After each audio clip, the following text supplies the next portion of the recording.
Nobody talks about how important bowl games are, man. All the recruits you've brought to home games all season will be tuned in to see how you do. So all the potential freshmen next year are going to judge how we do in this bowl game, and it's going to affect whether they decide to commit to Louisville. And you might be wondering why I care about the future recruiting class when next year I'm going to be a junior, but you have to play the long game. We're going to do even better next year, and if we get some crazy good freshman receivers or running backs or whatever, they may not play next year, but during my senior year, they definitely will play. Of course, that depends on whether I decide to stay in college after my junior year or not. This season had a lot of ups and downs, so I'm not on any future mock drafts, even as a late round pick, so I'd be facing an uphill battle to find a roster spot if my college career ended right now. The thing I do know though is that I'm starting to get some NIL deals, so that may affect my decision to stay in college too. I'm finally not totally broke, and if I play even better next season, I'll probably get even more big brand deals. I would say we got screwed having to play North Texas as the 15th ranked team, but it's hard to talk when we're down 14 in the second quarter. Everyone on this team though is dedicated to the mission. You know, Marshawn Ford and D. Wiggins and Tyler Hudson are all playing despite the upcoming draft. I respect the loyalty to the program,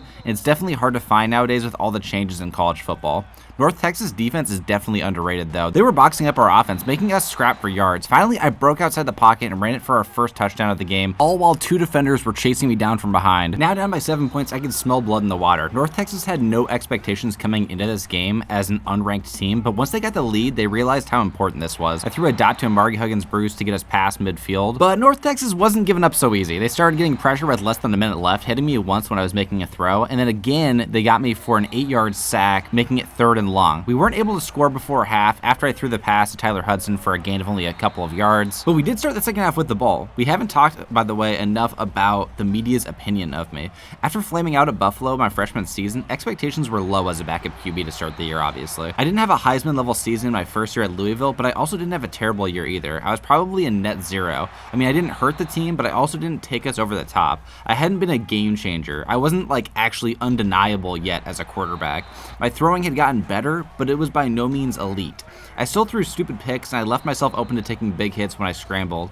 I still wasn't going full speed after my ankle injury before the season. I was playing through pain, but you know that cannot be an excuse. I actually ran the ball pretty well despite the injury.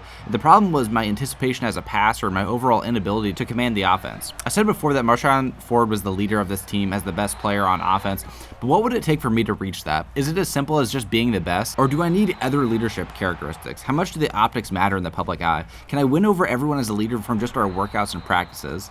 These are the things that I thought about as a really inexperienced quarterback. I mean, I only played 1 year of high school and 3 games of college ball before coming to Louisville. Getting back to the game, down 2 scores, I found guess who? Marshawn Ford showing up at the most important time, getting us back within 3. Our defense was able to get a huge stop and use all 3 timeouts against NT to give us the ball back with 1 minute left. I really didn't want to take an L in my first bowl game. I found Ford again for a first down pickup, and on the next play, I made one of my biggest throws of the season, hitting Bell on a deep route on the far side of the field, something that I definitely couldn't have done a year ago without getting picked off. On the very next play, I found Bell once again on a slant route to get us into the red zone. We had 40 seconds left and we were well within field goal range, but of course we were trying for the W. I scrambled outside of the pocket and took a big hit, even though I just said I needed to limit them. I tried to get up and my ribs were broken. I couldn't use my core at all. We went to a commercial timeout and I asked for them to numb me up, but coach said it would be irresponsible to put me back in. It was hard to watch from the sideline, to be honest. With 20 seconds left though, Conley came in and delivered a dime to Bell again, giving us a 4-point lead with 15 seconds left.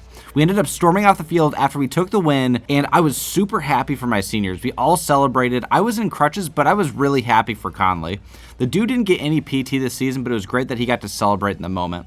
I couldn't wait for junior year. Again, I'm going to raise my game to another level come junior season. Hats off to North Texas, though. They really made it a game, and they made us earn it. Speaking of my seniors earlier, though, let's check out how my teammates from Buffalo that got drafted performed last season. First, we'll go to my teammate LJ Henderson, who had almost 1,000 rushing yards and 6 rushing touchdowns, along with 3 receiving touchdowns and 200 receiving yards. And next we have Jamari Gassett, who had 300 receiving yards and no receiving touchdowns as a rookie.